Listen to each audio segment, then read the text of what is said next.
ആലപ്പുഴയുടെ വളരെ സവിശേഷമായിട്ടുള്ള ഒരു പ്രത്യേകത എന്ന് പറഞ്ഞാൽ സുന്ദരമായിട്ടുള്ള ഒരു സാൻഡി ബീച്ച്. നമ്മുടെ 89 കിലോമീറ്റർ നീളമുള്ള ആലപ്പുഴയുടെ കടൽ തീരത്തിൽ ഏറ്റവും ഭംഗിയുള്ള ഒരു ബീച്ച് നമ്മുടെ പട്ടണത്തിലുണ്ട്. അതുകൊണ്ടാണ് മറ്റ് ജില്ലകളിൽ നിന്ന് പോലും ആളുകൾ ആലപ്പുഴയിൽ എത്തുന്നത്. ടൂറിസം കൊണ്ട് മാത്രമല്ല, നമുക്ക് അഭിമാനിക്കാവുന്ന ഒരു ബീച്ചാണ്, മണൽപ്പരപ്പാണ്. അത് പ്രത്യേകിച്ചും നമ്മുടെ നാഷണൽ ഹൈവേയുടെ വലിയ നീണ്ട പാലം കൂടെ വന്നപ്പോൾ അത് വളരെ സുന്ദരമായിട്ടുണ്ട്. പക്ഷേ നിർഭാഗ്യമെന്ന് പറഞ്ഞിട്ട് ഓരോ അവധി ദിവസങ്ങളിലും 10,000-കണക്കിന് ആളുകളാണ് വന്ന് ആഘോഷപൂർവ്വം അവിടെ ഇരിക്കുന്നത്. പട്ടം പറക്കുകയും കുട്ടികൾ മണലിൽ കളിച്ചും നമ്മളൊക്കെ കുട്ടികളെ കൊണ്ട് പോകുന്നതാണ്. അത് സുന്ദരമായി നന്നായിട്ട് പരിരക്ഷിക്കാനുള്ള ബാധ്യത ഉത്തരവാദിത്വം നമുക്കുണ്ട്.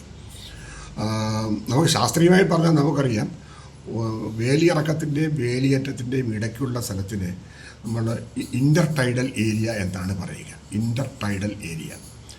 ഈ മേഖലയിൽ യാതൊരു കാരണവശാലും ഒരു വികസന പ്രവർത്തനങ്ങളും നടത്തരുതെന്നാണ് 2019 കേന്ദ്ര ഗവൺമെൻറ്റിൻ്റെ നിലനിൽക്കുന്ന ഉത്തരവ്. CRZ 1 ആണ്. CRZ 1 എന്ന് പറഞ്ഞാൽ ഏറ്റവും കൃത്യമായി പരിരക്ഷിക്കേണ്ട പ്രദേശത്താണ്. ആ പ്രദേശത്ത് നമ്മുടെ ഒരു പ്രവർത്തനവും പരിസ്ഥിതി വിരുദ്ധമായിട്ട് ചെയ്യാൻ പാടില്ല.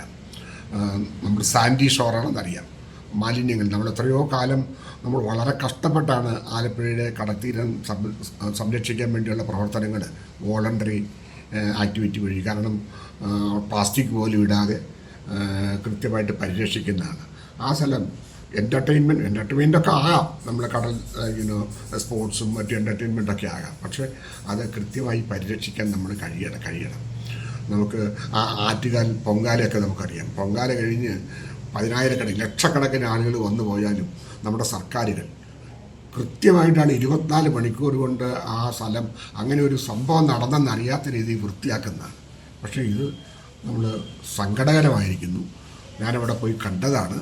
നമ്മുടെ ഈ പരിരക്ഷിക്കേണ്ട CRZ 1 പെടുന്ന ഈ പ്രദേശത്ത് മാലിന്യങ്ങൾ നിക്ഷേപിച്ച് ഇല്ലേ, ഇപ്പം വലിയ പ്രക്ഷുബ്ധമായിട്ടുള്ള കടലിനോട് അടുത്ത് ഉള്ള പ്രവർത്തനങ്ങൾ നടത്തിയിരിക്കുന്നു. അതുമാത്രമല്ല, അവിടെ പിറ്റ് ലാട്രിൻസ് ഉണ്ടാക്കിയിരിക്കുന്നു.